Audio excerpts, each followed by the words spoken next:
Saudaraku, sore hari merupakan waktu yang sangat cocok untuk bersantai sambil menikmati suasana yang indah setelah sibuk beraktivitas seharian penuh. Salah satu tempat untuk bersantai yang sangat cocok untuk bersama keluarga maupun kerabat adalah Cafe Teluk Mendale. Cafe Teluk Mendale merupakan tempat nongkrong yang dikemas bernuansa alam kekinian, bertepatan langsung dengan bibir Danau Lut Tawar Takengon. Amatan tribunguide.com pada Sabtu 10 Desember 2022, banyak warga terutama muda-mudi yang datang ke Cafe Teluk Mendale tersebut. Terdapat beberapa spot foto yang menarik untuk mengabadikan setiap momen.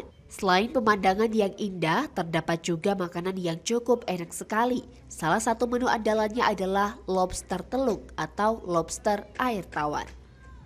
Kafe ini berada di Kecamatan Kebayakan, Aceh Tengah, di mana jalur ini merupakan lintasan padat para wisatawan yang ingin berkeliling Danau Lut Tawar. Sedangkan jarak Kafe Teluk Mendale ini tidak jauh dari pusat kota, hanya sekitar 3 km saja.